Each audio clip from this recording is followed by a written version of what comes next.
All right, good evening and welcome to the shop. It's great to have you here. It's such a cold night, but everything's warm and ready to work and we're ready to go in the shop. You know, this time of year, Christmas time, is always, I always think back to some of the horror shows I've had like in the shop. And in the early days, I used to make the big mistake of promising clients, oh, I'll have that for you by Christmas. And one thing about me is, even though I've been doing this for 30 years, I am awful at estimating how long something will take, and I'm just way too optimistic. And you'd think you would know better, but maybe deep down, but somehow I can't seem to estimate right. So this got me in some real trouble in several Christmases. And, you know, people would say, oh, could I have it for Christmas? And oh, sure. This is like, you know, November, and it might be a large project. And there were some Christmases when we were in North Carolina where I promised somebody like 4 chests of drawers, like in a fairly short time. And I am not kidding you when I tell you, I literally slept for only 2 hours a night for 2 weeks. And I don't even, it was kind of fun in a way, but I totally crashed over Christmas, and it's not a pleasant experience. So I think back on those experiences, but now I'm a little wiser, I guess. I'd never promised things for Christmas. And now that I'm teaching more, I don't have to as much. And so what I wanted to show you is the way it normally is now in the shop. And kind of near the end of the year, it's kind of a catch-all time. I try to get some things done. I have loose-end projects. I am making a few Christmas gifts, and those will be ready right on time. Out here at Christmas Eve, you know, spraying lacquer. I know some of you have done that. But anyway, I am also thinking ahead. You know, you reflect on the year and you're already starting to think ahead. What's the new year going to be? And we're planning some new classes. We have some new ideas to build community. And I'm just really looking forward to it. I've been stunned, to tell you the truth, by how much of a community we've already built in this short time. And so some of you, if you're here for the first time live, welcome. This is the real thing right now. So, but we're just really grateful for the community, for you, for being a part of it. And, you know, it's funny, you open your doors via video, and, you know, you never know if people are going to come. But thankfully you did, and so we're going to keep it going. And I feel like it's just going to get better as we get better at this. But I want to just show you a few of the projects we got going on, and I'll take you around. I'm not going to go heavily into depth with these, but I think you might find it interesting because there's a little variation, quite a variation of the things that are on my plate right now. And we'll have a little time for questions after. But I want to just go back just briefly and revisit what we did last week. Our big Crocs Cross section of ash, our 34-inch diameter piece, and we had that big flattening jig. So if you hadn't seen that one, go back to last week's. And what did we call that? I can't remember what we called that episode. Oh yeah, finding treasure in backyard trees. And we sure did. I mean, this was a lot of fun, finding this and cutting this apart and discovering it's 181 years old and counting back. But I don't want to rehash that. I just want to say I used a 3/4-inch bit to go back and forth on this thing. And I mentioned off the cuff that there are these planing bits that are wider that will make a quicker job of it. And thank you, Ed, for what a nice gift. I couldn't believe one of those planing bits showed up from Ed himself. And I just wanted to share that with you guys because it's an awesome addition to this setup. I never tried them, but here it is. It's a 2-inch cutter. It makes a really nice smooth cut. One thing about it, because it's 2 inches diameter, you got to slow it down a little bit. It's not to go over like 16,000 RPMs. And this router has a range of 10,000 to 22.5. And so it's about halfway, gets you to 16. So that's what I got it set on, and it slowed it down a lot. But wow, what a difference. It's so clean. And just think, like I calculated for this piece, I went across, look, I did 3 passes right here. And these are all the passes I did last week. So I figured it out that to go across back and forth with the 3/4 inch bit, almost perfectly overlapping, it would take 45 passes to do this. With this planing bit, it takes 17. So it's pretty good. I had to widen the slot a little in my track, but that didn't really affect it at all. It's still this nice strong rail. You really gotta make sure this setup is beefy, because one of the things I notice about it is that these things can flex a little bit. So the stronger your rails, the less flex you'll get in there. And that's why there are some store-bought ones you can get that are rigid, like L-beams or whatever you call them, or angle iron.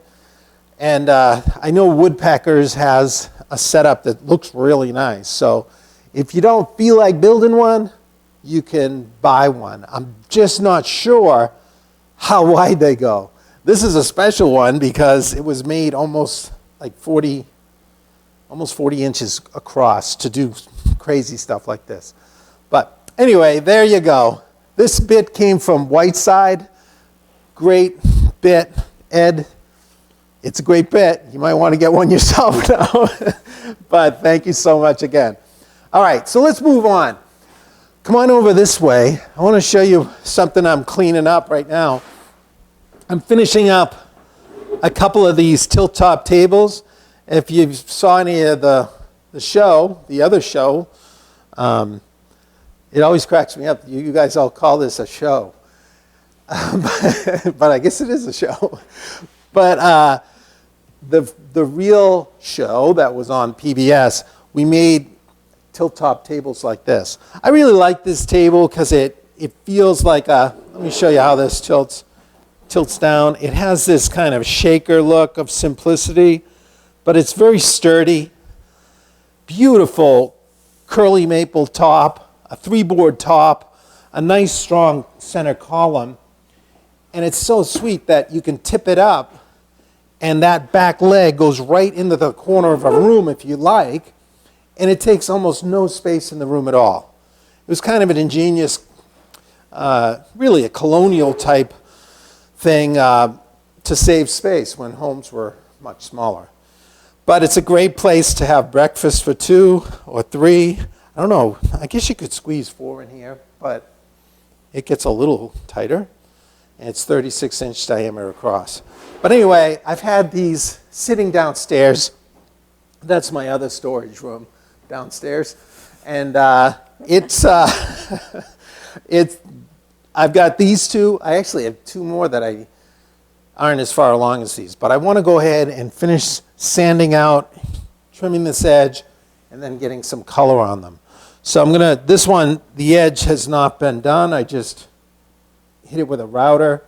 So what I usually do is take a card scraper and I'll scrape with the grain. It dramatically quickens the time of sanding to get it to clear. So this is pretty rough. You can kind of see that line there.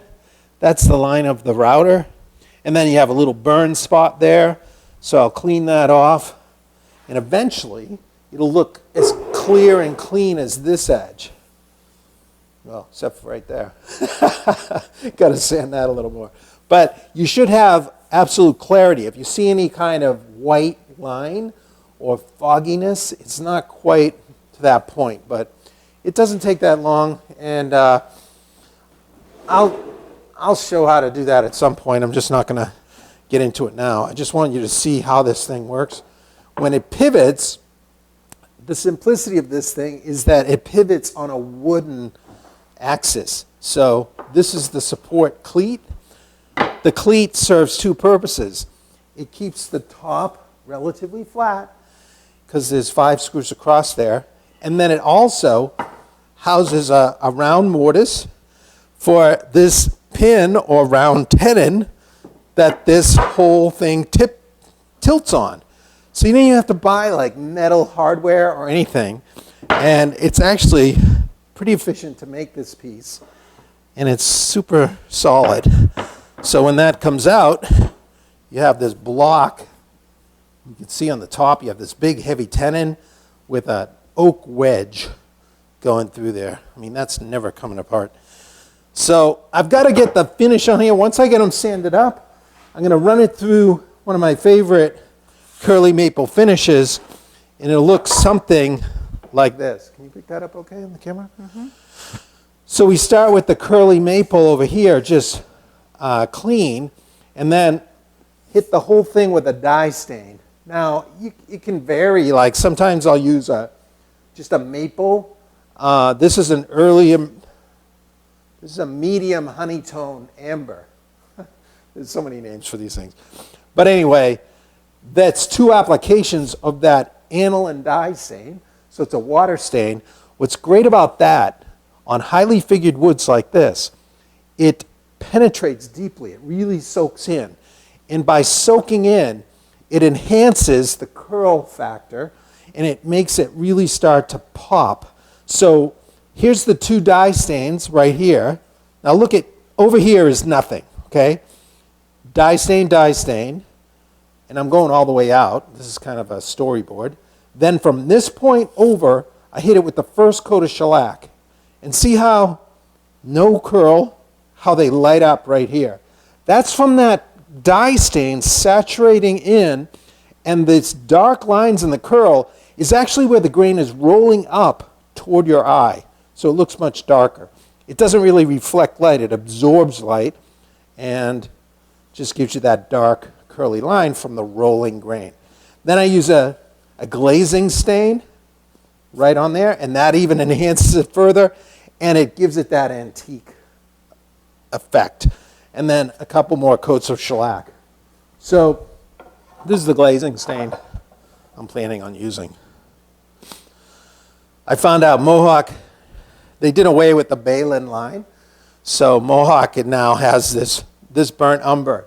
It's just perfect as it is out of the can. It's kind of a brown umber, where umber is like the burnt is a redder color, so it used to be too red, but this is nice. So big fan of that. But we'll have other times when we'll talk about finishing. By the way, these tables will be available. If anybody has interest in possibly having one of these, purchasing one of these tables, it'll probably be in January sometime, around mid-January. You can shoot us an email. Just say you're interested. If you're interested, we'll give you the information about it first. You can have first dibs at it, all right, before we make it known to people. I have a question. Yeah. Would you consider a paste was over a shellac? I'm sorry, a what? A paste? Would you consider a paste? Oh, Wax? Sorry, Bernard. Wax? Oh, maybe it is. Paste wax over shellac, sorry. It says was, but it must be wax. Yeah, sure, yeah. I often use a wax over shellac as a final treatment.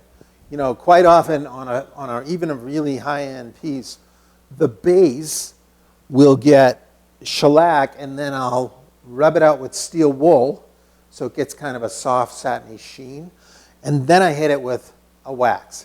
Usually I use Balin's. I really like the way that buffs off. Actually, you can kind of follow my process in the article that was featured in Fine Woodworking, not the current one, but the one before, with some joker on the cover. No, it is. It's the one before, and I showed like this antiquing white oak chair. But I used the same process. So we went with the different colors, but the glazing stain, and then the shellac, and then rubbing out, and the wax. Now the paste wax, I don't use it on the tops of tables. In fact, the top of these tables gets more protection than just shellac. I like to put some type of lacquer or a varnish, like a tung oil varnish, which that'll be the final coats on the tops of these. And then on tops that are flat surfaces, paste wax is really tricky to rub out without looking streaky. You maybe already know that, right? That's why you're asking the question. So for flat tops, horizontal surfaces like that, I'll use a spray polish. Usually it's Guardsman or Goddard's, but really any kind of lemon oil or something with beeswax in it, it's really, usually you'll be safe with that. All right? So, did you just answer the question, what wax do you use? Yes, I did. Balen's. Sorry, I use Balen's mostly on the bases of things, but you can use other paste waxes. That's my favorite, though. Okay, and I had a question back a bit. I'm sorry. Yep. Not Balen's. Brie wax. I'm confusing it with the finish. Brie wax is the wax, and I usually use the antique mahogany tinted because it's dark, and if you're doing a darker piece, it gets in the cracks and crevices, and it adds this kind of depth and appearance of age in antiquing. So, yes. Back a bit when we were at the big slab here, Stuart asked if you were to use that router and a table, which one is the best one for it? Sorry, I'm sorry. You had to put that router and a table, which one is the best one for it? If I had to put that router in a table. Sorry, I'm not understanding the question. Maybe you can clarify, Stuart. Okay. A router table, Maybe he means the bit. I don't know. Oh, yeah, I'm just showing that one setup. He'll yeah. clarify. Okay, keep going. Sorry, I'm going to keep going. All right, so that's the story on these tables.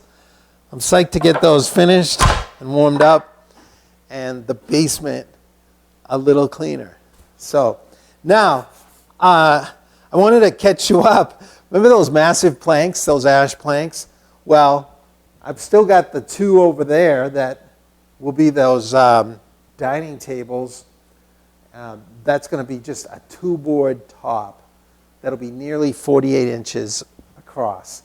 So I'm really excited to get that one done. I have got an idea for a trestle style base.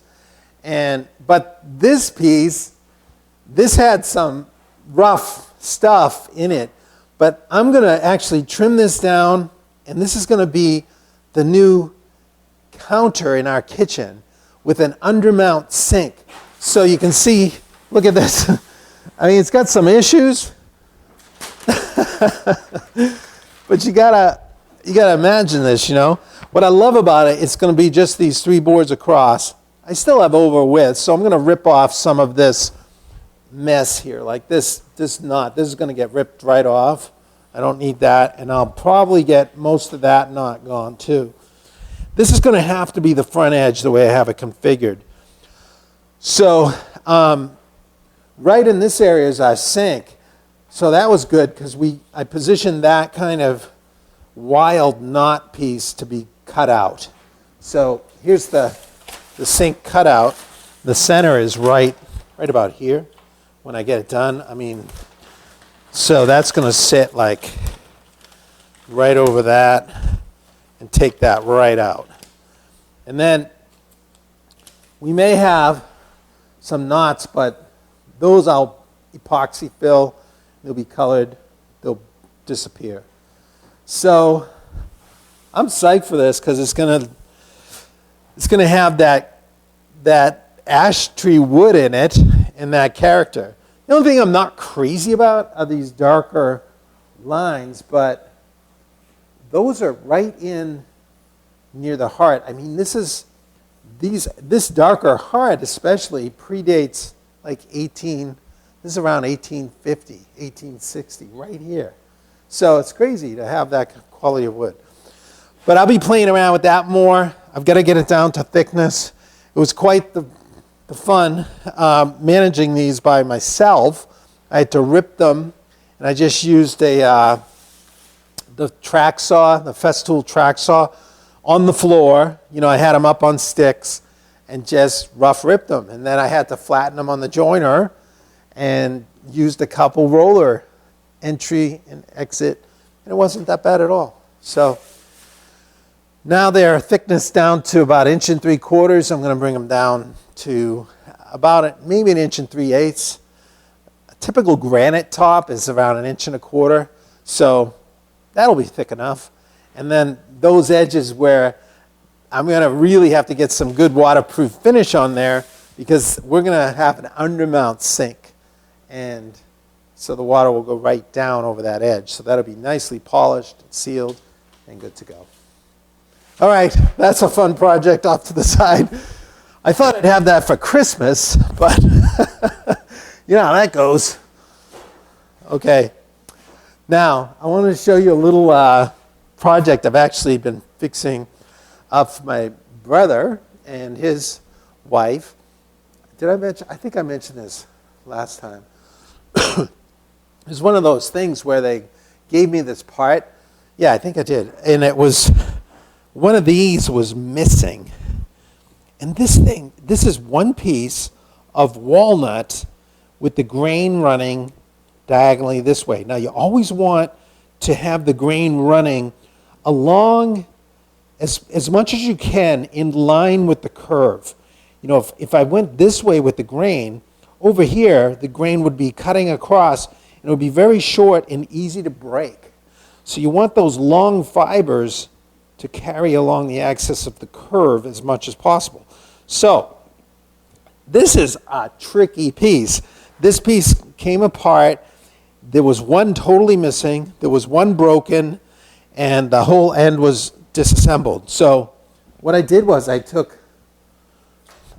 remake this thing, I took a piece of walnut that was this wide. I discovered that that's all you need, see, to get that curve. But I also had to drill 5/8 inch holes for these mortises for these round dowels or tenons that came up from here and here. So there are holes that have to be pretty close to 90 degrees, right, coming in each end. So I didn't want to do that after the fact. I'd have to prop this thing up and all that. Maybe I could have clamped it to the fence. But what I decided to do was just glue a couple pieces of poplar on either side of this. And let's say, if this was my center, I want to, this is not going to be great, but it was kind of shaped like that. Okay, so I had a little compass, and I was just swiping around, and then I swiped around again, the thickness of this thing. So it's something like this. That's pretty. And then I squared it up from that point. So I cut this into a 90-degree corner, and on the table saw with the cross-cut sled, I just made a perfect square. Like, not like I'm drawing it here, but pretty close to square. So everything was 90. And what I ended up with was the exact size of this. The length was spot on, but I needed those holes. So once I had all this gone, I was able to just set it upright on the drill press and drill. And then after the holes were drilled, then I cut out the shape, the curve. And then I had to route this thing, but that's another adventure that some of you probably know is pretty tricky. So I'm not going to go into the whole thing, but got that made, and I've had this piece, by the way, those parts and pieces for years. Like, they dropped it off to me, and I just wasn't sure where to begin. So I ended up, here's the one I made, right here. It's in, it's glued in, and it looks almost the same. But I don't know if you can pick up on the camera, but this is unfinished. This I had to strip off the old finish, but this is the existing finish and all around here. Now, one really nice thing about walnut is that as it ages, it gets lighter. But not just lighter, it kind of mellows, and it gets this beautiful, rich, golden, warm patina. So I'm going to get more finish on this. First thing I'll do is I'll probably clean off the whole thing with like paint thinner and steel wool. That'll remove any kind of paint or residue that might deter the finish from sticking. A piece like this is around 1900, I'm guessing. It may be even predate that, but it's really well made. It was real true mortise and tenons through there, but some of this, it had to have been like in a machining process, which was commonly done in the Victorian, the late 1800s. So I just loved it. When I got it all together, I was psyched. But I got to get finish on this. And you can see that this unfinished piece doesn't have that patina. In fact, I'm not sure if you can pick it up, but walnut, after it's freshly cut, has almost a purplish hue. Some people call it a cold tint. It's a cold kind of appearing wood. But once you hit it with finish, it starts to warm up. But what really enhances the beauty is adding some kind of finish that has a little amber in it. So any pieces like this made that early, like around 1900, are almost certainly going to be finished with shellac. Lacquers weren't even invented until World War II, or just before World War II. So this is almost certainly shellac.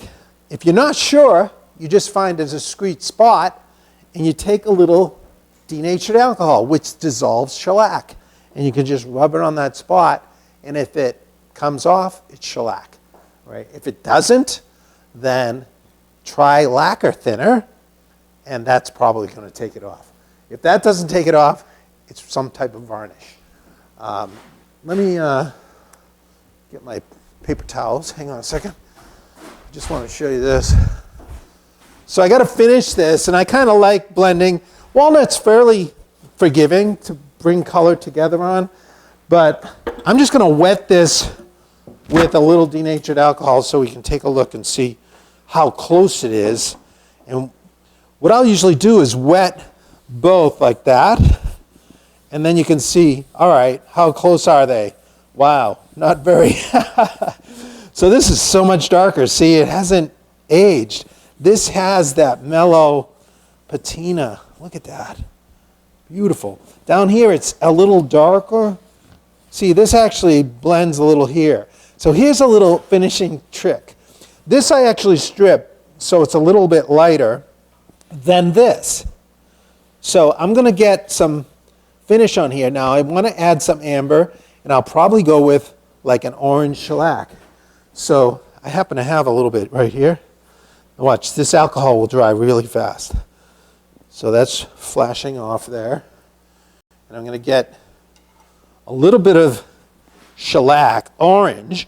This is thinned down, but watch what happens when I put this on. This amber in the orange shellac is going to give us some of that warmth. So it's a little reddish, but you get that. I don't know if you can pick it up in the camera, but look at how it relates to this. It's pretty close to the vertical piece, isn't it? That will fade a little bit more. Now, sometimes when it had to be right from the beginning, I would actually bleach the walnut, bleach some of the color out, and then put new color back in. I really don't want to do this on this. I want this to age naturally. What's so funny? Dean says, yo, hand model, wear gloves. Dean. So anyway, look at that color. See how he listens to you, Dean. Yeah. Anyway, this is very close here. So this is actually lighter cast than these vertical pieces. So I'm actually gonna, I'll get some beginning seal around there, maybe some clear shellac, and then I'm gonna add a little bit, probably try a little glazing stain. A little of that burnt umber would actually work quite well because it has a little reddish, and it'll bring it in to that. So this will be toned to look more like this, and I'll do very little here, and this will all start to blend in. And then I'll spray color all over here again, and I may even go over this with a little umber to bring back a little of the reddish tones. But by not stripping it and just using the same shellac, I'm not going to hurt the value of this. Honestly, it's probably not terribly valuable, but there's a lot of sentimental value to my sister-in-law. It was her mother's, and wow, I don't know how old it is.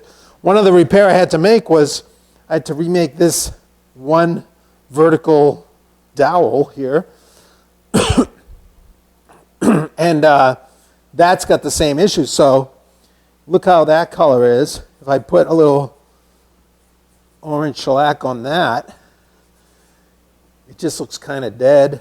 A little more, it'll get a little more amber on there, but it's not going to look like this until it has time to just oxidize and then kind of lighten and get that nice walnut patina.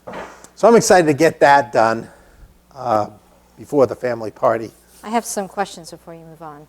Yes. Could you leave it out in the bright sun to change the color naturally? It's not that kind of thing. Like if you do that with cherry in the bright sun, it'll accelerate and darken it, but it's not the same as the slow seasoning. It's like trying to rush the like a fine wine coming to its full potential. You know, it just takes time. Bleaching it would kind of fade it. What I'm talking about is like the oxidation. It's not like just sunlight with this. It's just a mellowing, a warming over time. It does lighten, but it's not just pure sunlight. It's I can't describe it, but to me, it's one of the most sought after patinas on wood. Boy, I'm really excited. That's going to look very close to that. So you almost never know that was the piece. Once I get it finished, I'll say, all right, so which one? That's always fun to say, which one is the one I replaced? If they can't tell, then you know you really hit a home run on it. Did you talk about how you would bleach out the color? Yeah, I use, when I do that, I use a two-part.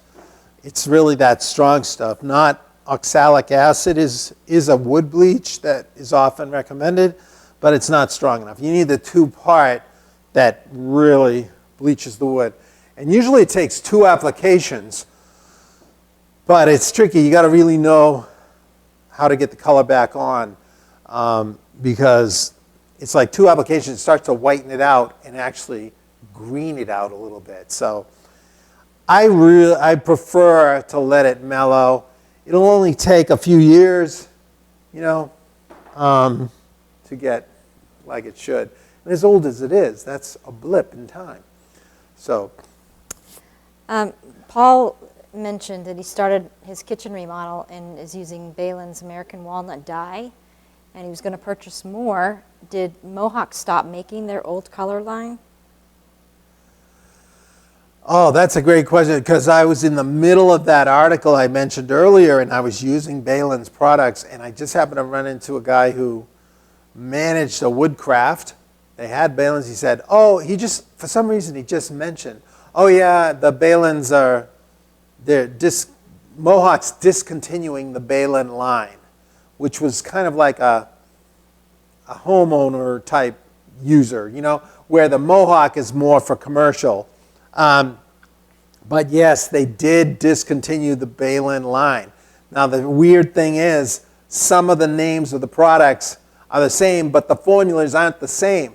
That's why that burnt umber that I mentioned that was too red before, that was Balin's, made by Mohawk.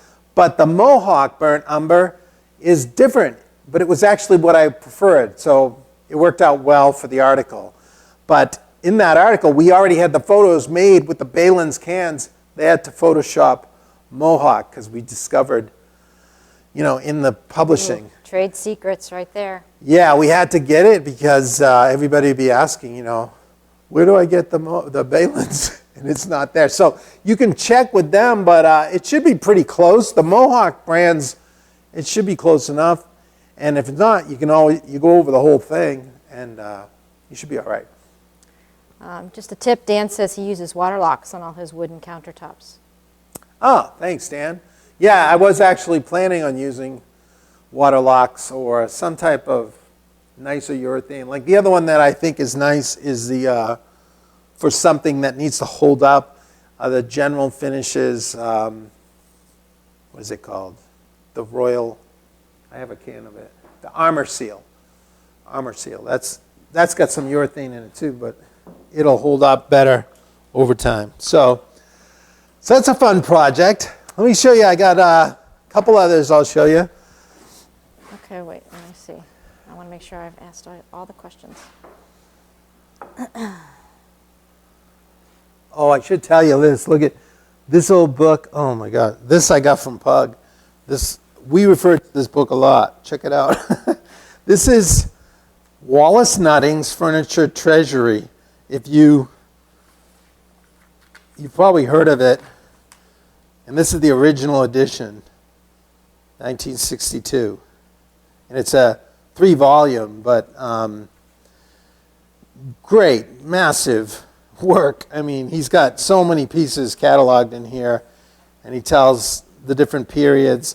I had this because I was flipping through. I was hoping I might find a cradle similar, but he's covering mostly earlier than that was made, I'm sure. So the cradles I did find were clearly a little earlier, predated that, so it didn't work out. But it was kind of sentimental, like to open it up and see the stamp in there, P.A. Moore's Antique Shop. Can you see that in the camera? 2800 Sunset Ave, Rocky Mount, North Carolina. That's where he was. And you know, if you go to that address today, you know what's there? A Sonic burger. I think we've told them that already. But I did probably tell you, but that story is, oh my gosh. So Stuart clarified back on his question about the router table. Yeah. And it's still a little bit confusing to me, but he's saying that the Festool 1400, do you know what that is? I think that's their bigger router. I don't have it, so I can't really. I'm confused about what he's What's the asking. question? I can always Still what answer it table? later. Yeah, Stuart, we can touch base with you specifically. Yeah, I wish I actually had a better motor in my own router table, but those router table companies like Jessam, they make a great router table. That's what I have there. But they have motors you can buy that are dedicated for their lift system. You really want a strong motor, you know, in your router table, and they make them dedicated for that. So I would just get a motor housing, you know, without the whole router, if I was going to put it in the router table, and then have my other one ready to go plunge. I know that means you got to buy another router, but if you need a note for the decision maker, I'll be glad to send you one. All right. Maybe that's what he needed to know. Sorry, Stuart. I'm sorry. I'm so green. We'll I figure it don't out. know how to describe No worries. that. All right. So the next project that I've been working on that's really getting some momentum now is an electric guitar. I've been planning this for 2 years with my son, my oldest son, Lucas. I remember when he started playing guitar, was he 10? 10? Something. And I said, you know, if you stick with this and you get good, I'll make you a guitar someday. Well, he's 26 now. I think it's about time. And he's pretty good. He's actually half of his job is professional musician. He writes, and he's living in Los Angeles for that purpose. So you can check him out. He's Jay Summer.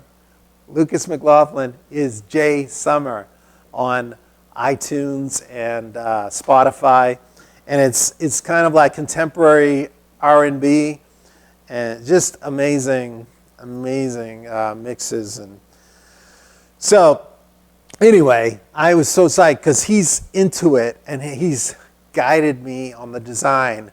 And each year around Christmas time, we talk about it again, and then we tweak it a little bit. So we're down to the point where a good friend of mine, Terry Moore, who makes guitars like acoustic and electric, but electric are much easier in some ways, has been coaching me because it's a new kind of thing. But what I'm going to do is have a body similar to this. And this I made a pattern. This is from a Paul Reed Smith style. I'll maybe change it up a little bit, but I was just working on the contours I'm going to have. This side hasn't been done, but this is kind of the contour line here. And this is poplar just to see how it worked out. But the body that I'm going to actually use is right here. And this is genuine mahogany. This is one piece. I mean, this was from a wide plank that I came off of another project, but I saved this chunk, and I'm so glad I did, because this is going to be an amazing piece. So let's see, how did I figure this out? Okay, so if it was this way to you, it's going to lay in here something like this. So see how the grain is coming here, and it's kind of angular. So you don't want it running horizontal and then it's too flats on, but it's pretty much riffs on. It's almost quartered over here, because you can see when mahogany starts getting ribbony stripes like that, you're getting the quarter sawn grain where the grain lines are almost perpendicular to the surface. That's really what you want, as much of that as you can. But that's going to be so nice. The back of that guitar is going to have no seams. And the face of it, he wanted to put this radiant pattern, which I've used a lot in my work. So this is a little test sample I was making to see how the finish would look. Because one of the things he was really hoping we would get is not having the mahogany look too dark. Now this is all veneered with Cuban mahogany. And if you can look up here at this, it's probably glaring, right? This panel up here. No, a little bit. Is it too glared? I can get a little closer. You got it? Do you? Yep. I'm ready. Okay. I got it. So that is the same material, but that's oxidized. And here's where mahogany gets darker, opposite of walnut.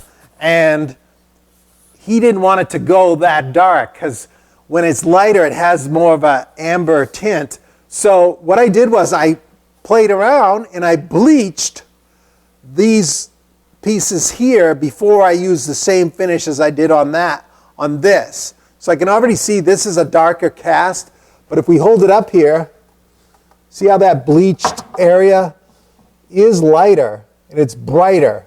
So that's the goal, to have it stay brighter like this. So I figured out that one application of that 2-part bleach, it comes in like an AB, is going to get it. But it's going to be a little nerve-wracking, because I'm going to build this guitar body out of solid mahogany, beautiful, genuine, one shot at that, right? And then I'll cut the mortise for the neck. It's going to be a glued-in neck, not a bolt-on. And then once I have that mortise done, I'll be able to shape the whole body. And when it's shaped, I'll piece up the veneer like this, and we're going to have a sunburst pattern like this on this body of the guitar. See that? It's going to be it's going to be radiating somewhere from a point like here. There's going to be 2 pickups, and it's going to radiate around. The beauty of mahogany body is that it contributes to a warmer tone. It's not like when you have the like a hard maple, you get a brighter, kind of sharper sustain with the sound of music. I'm using all these music words I know nothing about. but the warmer tones are, I just heard they're really good. But You mean we got sound, not yeah, color. it's going to be sweet. But that combined with these Gibson Classic 57 pickups, the humbucker, they're both humbuckers, he said, whatever that is. But those are going to enhance the sound. And the neck, this neck I just got as a pattern to borrow from Terry. This is hard maple, and this is more of a fender style. The head comes straight out. The head on ours is going to go back like that. And it's not going to be maple, it's going to be mahogany as well. And I've got this other chunk of genuine mahogany I've been saving. Got this from the library upstairs. This was, I was going to use it for the column. Look, I had it for 2 columns of this G major table, I called it. But I'm going to use it for a couple guitar necks, all right? So that also enhances. So this whole guitar is going to be mahogany and ebony, and I'll put this black ebony line around the body when I'm done, and the tuner knobs are going to be like this smoky black. So it's really going to be a sweet guitar, I think. I'll be working on that. One other thing about the guitar necks is it's highly recommended that the neck is quarter sawn with the grain lines running this way. So you want the grain to run this way. That contributes to a more stable neck. You don't want the grain to be running this way. It wouldn't be as strong in resisting bending. It is going to have a truss rod in it, which will adjust if the neck goes out of shape. You can adjust it back. But this is amazing, beautiful mahogany, and it's dead quarter sawn right here. I don't know if you can pick it up, but this is the saw marks this way, but all the growth rings, can you see them on the camera? They're running like that. So I'll cut it this way, and I'll get 2 necks out of this thing. So that means I got to make another guitar. We already started talking about the next one, but I just want to get this first one. You know, when you're starting something new that's technically needs to be precise for tone and everything, you want to get it right. Terry, I got this ebony fingerboard from Terry that already is pre-fret grooved. So these are at the correct spacing. And this was done with some type of CNC machine, which really is precise. So I know it'll be accurate with tone and all that. So it'll be into the body, similar to this, but we're going to have that sunburst Cuban mahogany with ebony details, and then chrome humbuckers here, well, nickel polished. It's going to be something. And I'm going to share that. I'm going to be taking video. I already started videotaping some of the process, and I'd like to have that be a complete video with maybe some music from the artist himself. All right. Oh, that will be cool. Won't that be fun? Can I ask you to clarify something? Yeah, sure.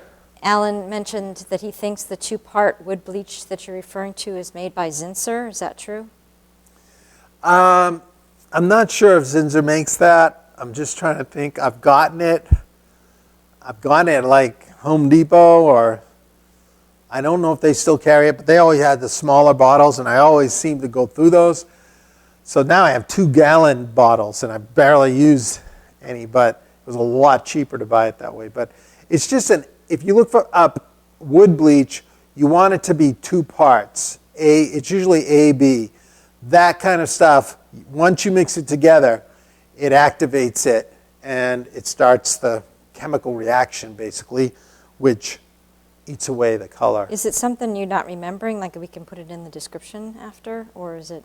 Yeah, if you want, I can put the More brand. general. I just don't remember the brand. If you search it, I think there's only 1 or 2 wood bleaches out there, so it's not like a big, hard find. Dean? 2-part wood bleach. Dean thinks you should do a show on that with Terry as a special guest. Oh, yeah. That would be cool. That's right. We should get Dean on. Terry on. Yeah. Should get Dean on, too. He'd straighten us out. You would. He already is from afar. I don't think he's going to come here until you put your gloves on. What gloves? All the ones that everybody I sent know, I in. got so many gloves. I mentioned that, and I had some nice gifts sent to me. All right, so come on over here. We're going to just get a straighter on look on this Okay. here. So when you see the little mini lathe out, more than likely it's getting to Christmas time, because it's a great way, as I mentioned a couple weeks ago, to make Christmas gifts really efficiently, and they're beautiful. So I showed you this pizza cutter that I made some time ago. It's kind of large. It's bigger than you need, really, but pretty sweet detail. This one came from Penn State. Was that right? Shoot. Packard? Penn State. Packard. Right, wood turning. I think it's Packard Woodworks, or somebody write in there where this came from. Daly's is the bleach. Somebody found it. Will found it. Okay. So I think this is Packard. Packard. Anyway, I was asking around in this other company called Craft Supplies. They have excellent kits, and they're pretty economical. I actually like some of them better, because the ones that I got from this company, which I think is Packard Wood Turning, or it's Penn State Wood Turners. I'm sorry, I can't remember, but somebody will know. Their stuff is nice, but their ice cream scoops, which are a big hit, were like plated with some type of gold or chrome, and it just looked like, what if that plating came off? I was looking for this kind of scoop, which is the genuine stainless steel, polished, just like the old ice cream shop. I remember going to Mr. McGee's drugstore down at the corner of Dover Street in Lowell, and they would scoop the ice cream out from behind the soda fountain. I know, I don't look that old, do I? Actually, this was one of the last really classic soda fountains. And in fact, a museum bought this place. It had all the spinny seats with the Art Deco chrome, and everything was red cushions, and your old red Coke machine and the countertop. You'd sit up high on there, and you could order ice cream or whatever. And they'd go in behind there and scoop it out, and it always seemed like a really nice scoop to get good leverage without, whatever. So I wanted a genuine stainless steel, and they had these at Craft Supplies. They have them at other places too. You can look around for the type you like. I bought this at a turning symposium that the Guild of New Hampshire Woodworkers were putting on about 1.5 years ago, and I held on to them. I got a really good deal. I think I got these for like $7 or something like that. I hope it was a good deal. But it has just the tang, or this extension, that is meant to be glued in, and those 2 little wings keep it from twisting. If you do a nice job, you got to drill just the right size hole, which turns out to be 9/32, like a 32nd over a 1/4 inch, and then this will fit in really nicely. So I had to make the handles for these. So to do that, what I did was I pre-drilled. I'm going to make them out of the same thing, the wenge, like this. So I pre-drilled first the 9/32 hole there, so that'll fit in there. I've discovered I need to actually groove with a veining chisel to allow those tangs to go in. Otherwise, see it hits there, and this is a hard material. But anyway, before I actually start turning this piece, I always like to make a pattern and actually see how it feels in my hand. So I've got one chucked in here. I already turned the front part. Now what I realized I needed was I wanted to have, see these screwdrivers or usually chisels, you'll have this ferrule which reinforces the wood where the tang goes in. Or this, see that brass ferrule there? This metal tang goes into the wood. That keeps the wood from spreading, and it keeps it in there nice and sturdy. So I wanted that, so I sent off and I got these little ferrules, these brass ferrules that they're 5/8 inch diameter on the outside, and they're a little over half on the inside. So I already went ahead and I turned a tenon out of the mahogany after I drilled the hole. So I pre-drilled that hole, then I got it in here, and I'm using the pre-drilled hole as the axis right on this nice tapering live center. So this tapered point just fits right in there. Of course, it's going to center it on the hole. And then I turned it down a few times, took it out until that brass ferrule fit right on. So I'm going to just leave it on there and turn a little bit more. I think I'll do this right here for a second. Won't take long. I just want to try to shape this so it feels good, like a good old time ice cream scoop. But this will be my pattern. So I already turned this diameter, and I think it's about 1.3/16. Oh, I'm sorry. No, it's about 1.5/16 to 1.3/8. Now that's up to you. But if you turn one like this, you can play around and find the dimension you really like. So this is going to be the low point right here. I already turned that. This is similar to this one. This is going to be the low point. And then I want it to flare up so that your thumb can get right in there and this other finger can be there and can really dig that ice cream out like a pro. He knows that's a pizza cutter. Yeah, I'm just using that as an example. Okay, so here's the little diameter. And let me see what I got there. I'm curious myself. I'm a little over 5/8. I'm about 11/16 in that low spot. But I can see the depth I need to be there, so I'm going to flare this up. I'm just going to get a gouge, and let's just turn this. And I'm not going to take anything off here. I'm just going to come down and scoop that out.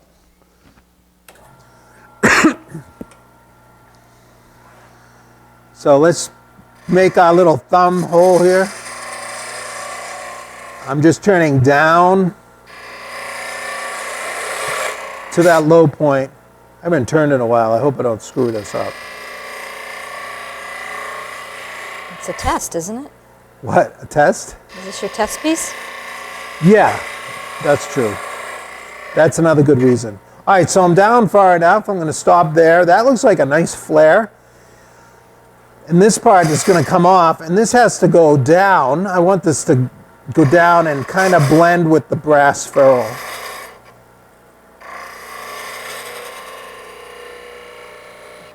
Go a little more.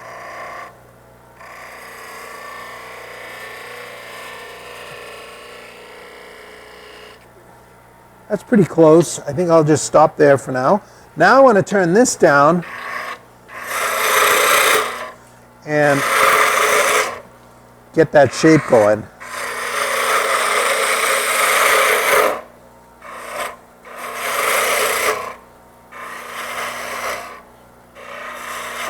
I don't like the grind on this. I'm going to change this other one. I was messing around with the grind on my gouges.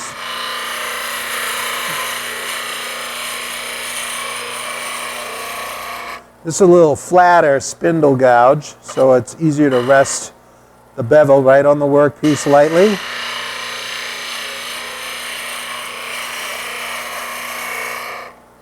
And just bring it in. Now I can blend that low spot.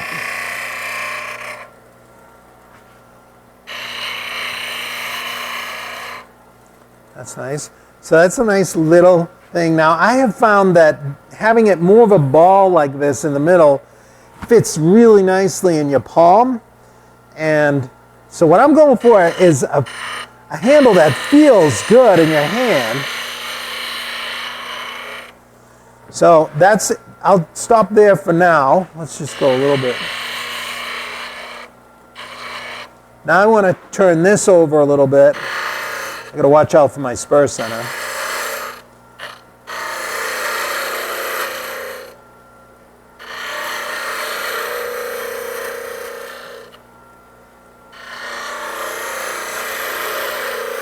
So I'm going to just make a little cut in here.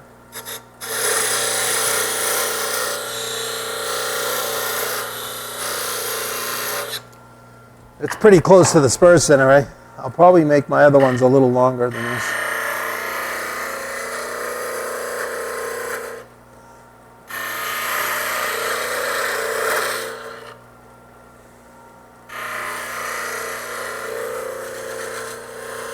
All right, that's about it. So that's far enough. I could just sand that really quickly to clean it up a little bit.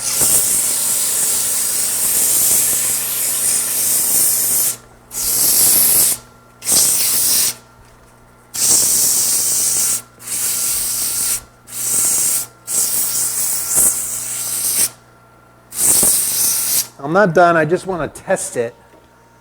You know what? That brass, I don't like how it's kind of dull. I'm going to sand that too with, I've got 1200 grit paper here. That will shine it up a little. Oh yeah, look at that. Brass is a nice soft metal, so it's friendly to. Let's check it out. Not too shabby. Let's take it out. This is just our test. We want to see how this feels in our hand. Not bad. I'm going to make it a little more ball-like. It's a little too flat here still, so that's going to be smaller. And then that'll be turned. I'm going to have to be careful. I'll come in, I won't get too cute with it, and I'll bandsaw it off and just round it off at the end. But that's the idea.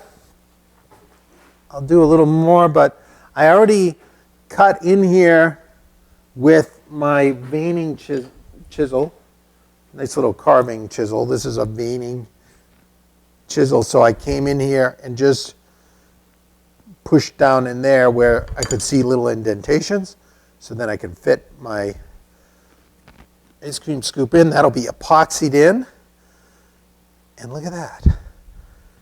This will be a little rounder, of course, a little flat right now, but I'm going to feel it in my hand. If I like it, I can taste that mint chip right now. I'm going to actually turn that. That can be a little smaller right there, and I'm going to get my thumb right in there nice. And that ball will fit right in your palm. So I'm going to make it a little smaller. But what's cool about this one is there's not, like, you don't drill a hole all the way through and cap it with a brass here. It's going to be the end of the wenge. So with that dark handle, I just feel like that's a more old world, you know? It just feels like the old soda shop. So I can't wait to see how that looks. Look at that dark handle will be, you'll have that brass ferrule. That looks great with the little polish on it. It'll be epoxied in. And then you've got that nice bright stainless steel.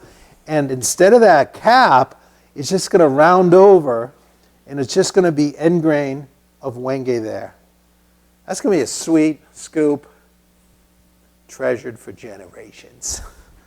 All right, so that's what I got going on. A few other little gifts like that, but that's all I got for tonight. Are there any other questions? No more questions. All right.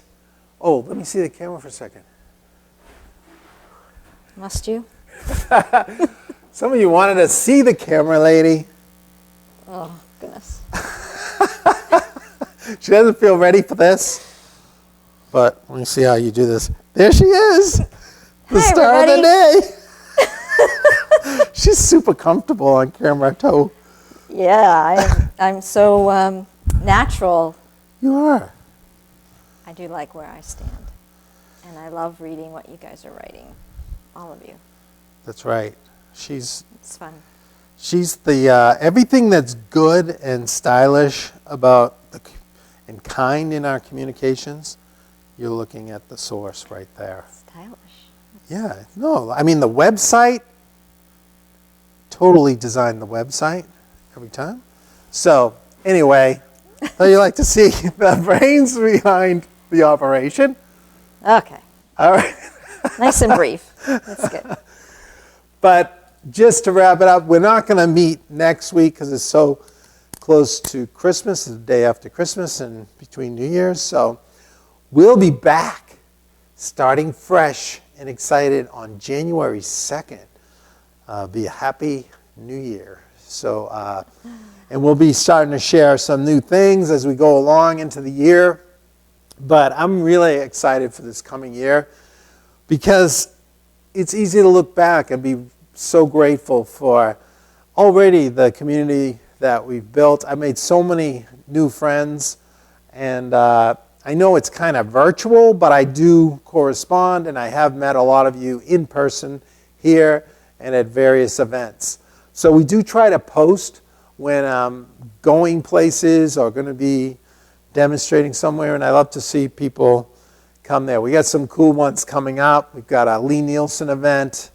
We've got, as we mentioned in the last email, we're going out to Rochester, New York, if the snow cooperates in the middle of January.